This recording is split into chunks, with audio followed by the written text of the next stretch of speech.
Thank you for joining us for this week's edition of Don't Forget to Bless the Food. As always, I'm your host, Amy.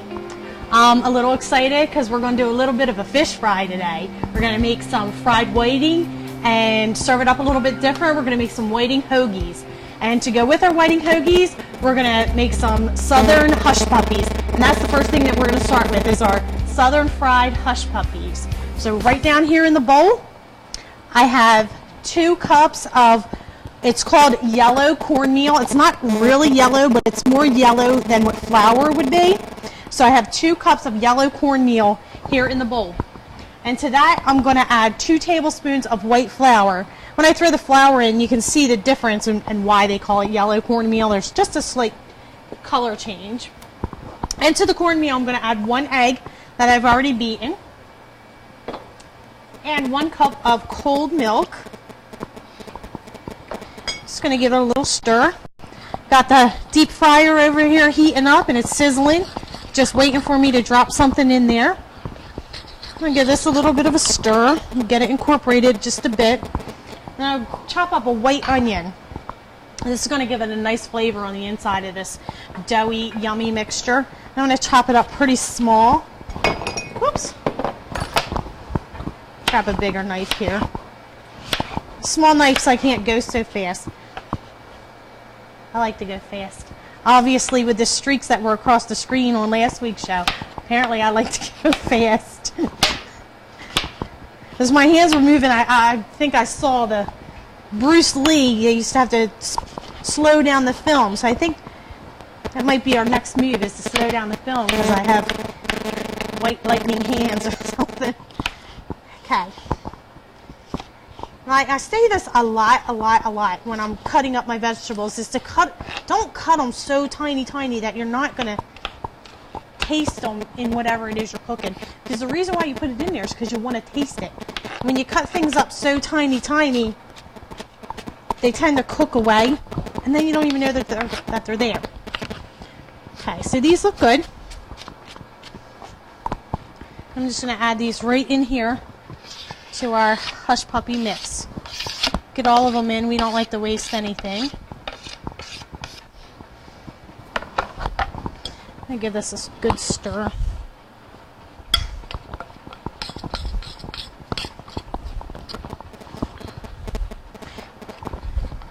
Depending on where you are and what the humidity is, sometimes you have to add a little more moisture because if it's dry air, it tends to pull the moisture out. But these look just about right. Just make sure everything's really incorporated. Anything that's left in your bowl, you want to make sure you get everything. There's a little trick if you add a little bit in, it'll pull everything out. Does that make sense? Add a little in, it'll pull everything out. There we go. Just make sure it's all really incorporated. So just like we make meatballs, I'm going to make these hush puppies. And if you're not familiar with what a hush puppy is, it's just a cornmeal-based fried dough that you serve alongside any southern dish.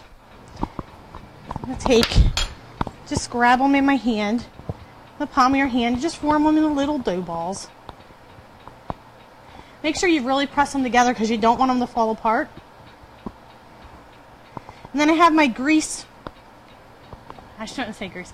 I have my cooking oil set on 375. I'm going to make a bunch of these and drop them all at once, and then they're going to cook 3 to 4 minutes.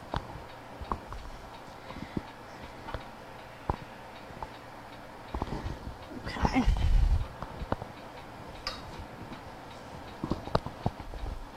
And after I get a few of these made, we're going to start on our fish. Maybe about 6 of them, just so we have enough that we can plate up. And I know one week I was a little over, I think someone said by about 15 minutes, so I'm not going to dilly-dally and make a whole bunch when I can do that at the end. And I see frowns in the audience. What do you mean you're not going to make a whole bunch? We eat afterwards. I'll make them when we're done. Okay, so we have those in there, and they're going to drop straight down in this hot oil. which should be sizzling when I take it down in there. And it is. And I'm going to close the lid. I'm going to give my hands just a little wipe off. Move this out. This is what we're going to fry today. This is one of my favorite fish. This is whiting, and these are nice fresh fillets. It's not a real thick fish, and it's not a real fishy fish. That makes sense. It's not a real fishy fish.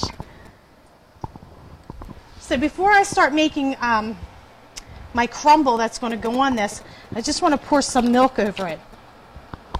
We're not going to add an egg to this. A lot of people add egg to their fish for battering, but I don't like to do that. If you add something that has a little bit of flavor, it's going to taste better. Sometimes I use buttermilk. Today I decided I'm just going to use regular milk because for some reason I've been wanting milk. So while this is going to sit a little bit, I'm going to grab my ingredients that we're going to dredge it in. That's a chefy term, a dredge. A dredge is just a breading, anything that you're going to drop something else into and coat. This is 2 cups of all-purpose white flour. You're going to want to use a shallow dish like I have here because we're going to lay everything right on this, all of our whiting. This is some of that cornmeal that we put in our hush puppies.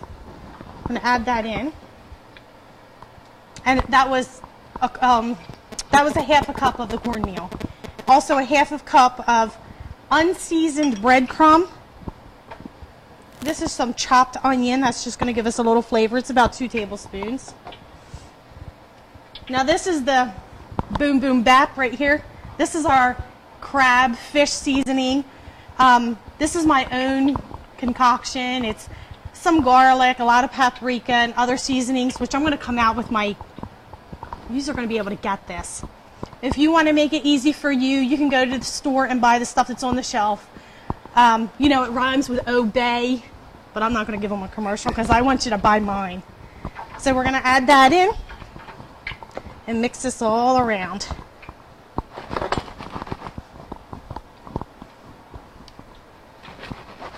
This is where our fish is going to go. So I'm going to come over here and check on my hush puppies, and they look lovely. Now they may look like they're done, but probably on the inside they're not. These need to cook for about 3 or 4 minutes.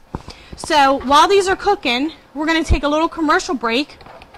I'll roll some more of these, and when we come back we'll be ready to dredge our fish and cook our fish. So we'll be back in a couple of minutes.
Okay, so we have our hush puppies down and we're back with our dredge and our whiting.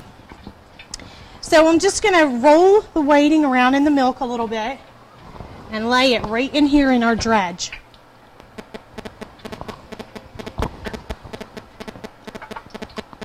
Now if you'll notice, the fillets on a whiting are more narrow than, say, a flounder or a tilapia. So we want to coat these really nicely. And I think that's enough for right now. We'll set this one aside. So I'm going to just grab some salt and pepper. I always do that. The pepper shake, the pepper mill, you have to twist. And the salt you don't. And I always twist the salt. Okay. So now we're going to flip them over.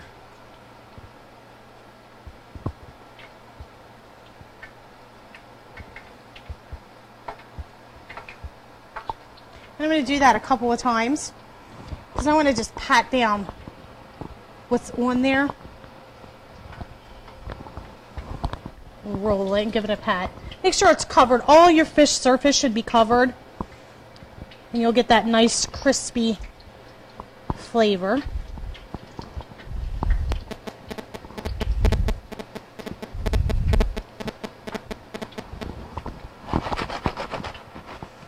Okay, so now I'm going to come over here and take out these hush puppies. And another thing I want to make sure if you're going to make hush puppies and fish together, make sure you fry your hush puppies first. If you don't, if you fry your hush puppies after you fry your fish, or if you fry anything after you fry your fish, everything's going to taste like fish. So these are nice and golden. And when you I'm going to keep those a secret until presentation. I give too much away. It's all a secret now. So we're going to drop our fish down in this nice oil, but I'm just going to wait a second to bring the oil back up to temperature. You don't have to wait too long, just so it has a minute.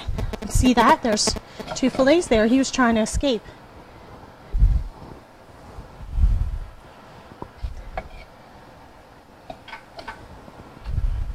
You can hear that nice sizzle. If your oil's not sizzling, it's not hot enough, don't drop anything in there. Because then all you'll have is really oily fish with no batter. I was hoping I would get 5 in there, but apparently not. So we're going to drop this in, and this is going to cook for 4 to 5 minutes. Drop it in slow. Nice bubble. So while that's cooking, let me wipe up the counter a minute. Close it to hide that sizzle. What we're going to do now is we're going to make homemade tartar sauce, because we're going to make hoagies with this, and we don't want to just use mayonnaise. We want it to be a little special. So that's a little, turn that down a little bit just for noise sake. I'll grab my chopper here. So what I have here is 2 cups of regular mayonnaise, whatever brand you like. You don't have to buy the fancy mayonnaise because we're really going to jazz this up. And the first thing I'm going to add in here is 2 tablespoons of Worcestershire sauce. I bet you know exactly what that is. I didn't say it right, but I bet you know exactly what it is. A 1/4 tablespoon of lemon juice. And give this just a little stir to get it started.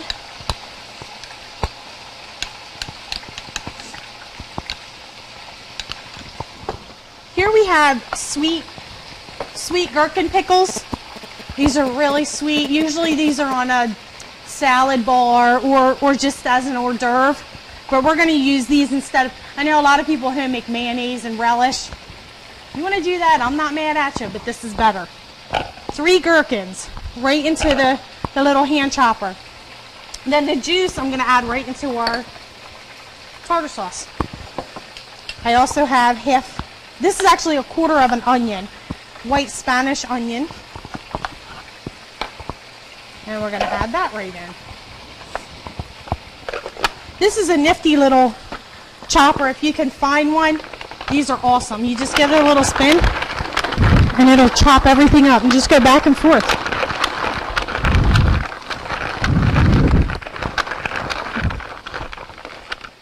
And just give it a little check. And exactly what I thought would be. So I'm going to give these little gherkins a nice little chop. They're a little bit big for... And again, I like big pieces. I say it and say it and say it. Don't chop everything up so tiny that you don't know what it is when you bite into it. You should be able to know what it is simply on its own. You shouldn't have to guess what you're eating. You should be able to tell what it is. That looks good. So we'll throw those in. And then I'm going to go back to this because I think there was just a little bit too much in there. And we'll spin it around a second.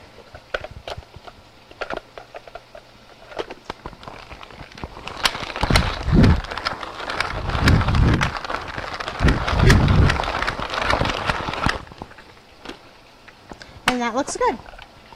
Probably all this won't fit in here, but we're going to try. Oh, you know what? We'll go ahead and use this bowl. There's the old saying, and of course I'm not going to be able to remember it correctly, something about necessity is the mother of all invention. That is our yummy gherkin tartar sauce. Look at that. Why would you want to eat anything out of a jar when you can eat that on your sandwich? Yummy. So the last thing I'm going to add to this is some celery. Has some nice fresh celery stalks over here. Just give a nice little chop to it. I'm trying not to go so fast. I have to stop myself from flying. I like to cut celery straight across, and you get that little C pattern, and then cut it in half. And that gives a nice bite. And then we'll add that right into our tartar. And another quick little stir.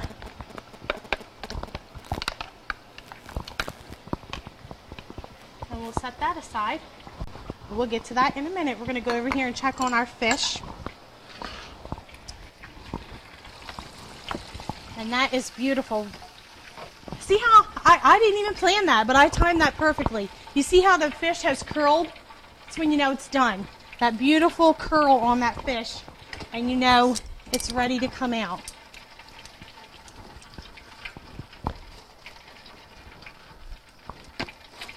And again, I'm going to hide this because I want to save it for the big reveal.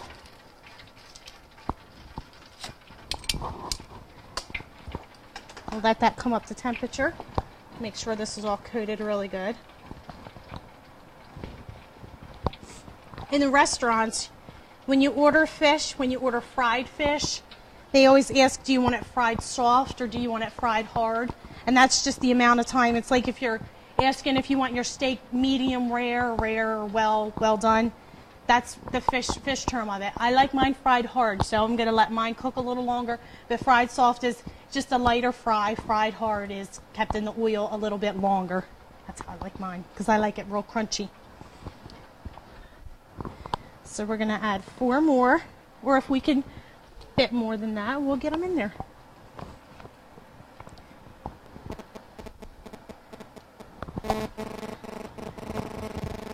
Make sure you check your dredge for see if you have any fish in there. Again, because I'm fast. At home, I've thrown away a pan and then like 4 fillets are in there, and then I get in trouble. So make sure there's nothing left in your dredge. All right, so I know this oil's at temperature. I can hear it sizzling. We're going to drop this down in there. Slowly, has to not splash. And we're going to let that cook for 4 to 5 minutes. So now we can take another little commercial break. By the time we come back, I'm going to be ready to put our sandwiches together and show you the piece de resistance, if I pronounce that right. Be back in a minute.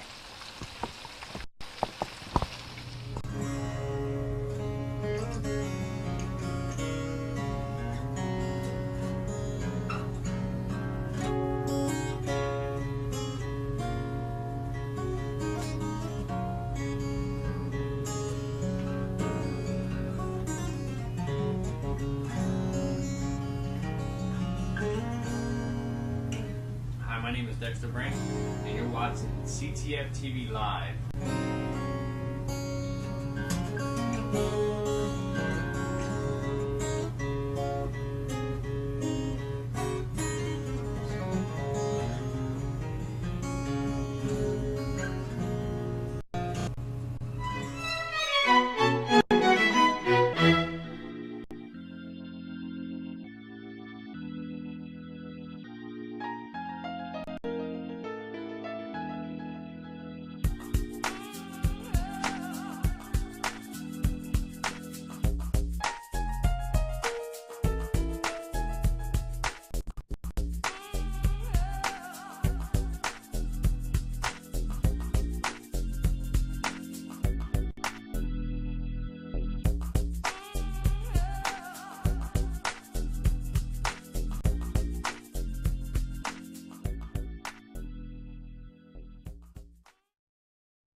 Okay, now I have my fish. What I'm going to eat is still frying because I want it fried hard. Let's get this together because there's some hungry folks out in the audience, and I'm going to show you how to make a couple of nice sandwiches out of this fish. I told you we were going to do it a little different. So what we're doing is we're actually making whiting hoagies. Maybe you've never heard of that before. It's probably because I made it up. You know I do that a lot. So here's that lovely tartar sauce that we made. And I'm going to spread that on this one. I'm only going to do one because you know how I like to show you how to do more than one thing with what we make. And I like a lot, so of course this one probably won't be mine. So there's our tartar sauce. This is romaine lettuce. I really like romaine because it has that really nice crunch. And meals should be crunchy. In a meal you should have something soft and you should have something crunchy to satisfy the palate. So we have our soft roll and our crunch, and then we'll have our crunchy fish. I'm going to slice a little bit of red onion to put on here. If it's at all possible, make those pretty rings. Your food shouldn't just smell good and taste good, but it should also be pleasing to the eye. And I have some tomatoes. Like I said, this is going to be a whiting hoagie. So anything you would put on a hoagie, you could put on this. Let's put some tomato. And I think I said this a couple weeks ago, but I like to put my fixins, that's really southern. I like that all on the bottom and then put your meat on top. That way when you bite into it, it's not all sliding out and you have something that's holding it in there. Okay, so I think that's enough on this one. That's not quite fried hard enough for me, so that's going to go right back down in. I'm going to bring over. I'm going to take this nice big piece of whiting right here on this. And since this is a hoagie, don't be stingy with your fish. Really fill that up. And I think I'm going to add a couple slices of cheese, because again, I'm calling that a hoagie. And for fish, I would recommend using a Swiss cheese, and that's what this is. So I'm going to put a couple slices of this yummy Swiss right on top. And that's our whiting hoagie there. So now For this sandwich, this is going to be Ken's. I'm going to take 2 nice pieces of the whiting, and I'm just going to add some shredded lettuce and just a little bit of tomato, not much. Put that on there. Now we're going to take your hot sauce of choice. I have it turned around because I don't want to prejudice anybody thinking that that's the hot sauce they got to use. Now we're just going to drench this with hot sauce.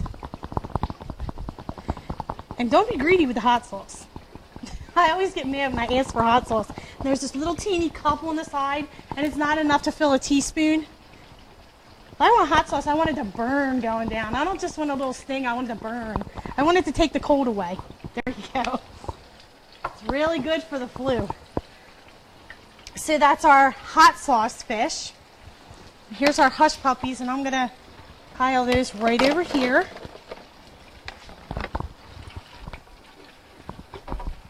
This looks delicious. I'm going to turn this out right here.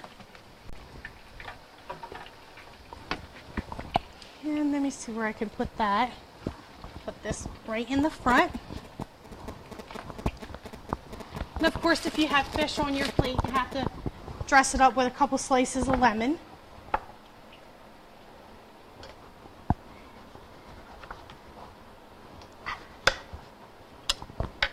Some people like to squeeze it on. I'm not a big fan of that, but because I know it's traditional, I'm just going to add a couple slices on there and make it look pretty. And of course, because we're doing things my way, if I'm having a whiting hoagie, I'm going to have some nice ruffled crunchy chips to stack in there with it. You know, we've all done it since we were 7 years old. When we get a hoagie, we shove chips in it. So that's the way we're doing it. So I'm just going to fill this plate up with lots and lots of chips. Don't buy the dollar store chips. Get the really good ones for this meal because they get stale too quick. And these are thick and have that nice crunch. But don't let the dollar store sue me for that. So here it is. This is our fried whiting hard with lemon. This is our fried whiting hoagie with our homemade tartar sauce. These are our hush puppies. And this is our fried whiting Ken style with lots of hot sauce. That's our show for this week. Please, please make our meals. Make it. Email me, hit me up on Facebook, tell me how you like it, put your suggestions in, tell me what you want to see me make, and I'll make it. I might make it really, really fast, and I might talk a lot, but I'm going to make it, and I'm going to make it good. So I hope you enjoyed the show. I hope you will invite Jesus to be the head of your table. Serve him first. Always serve Jesus first. And don't forget to bless the food. See you next week.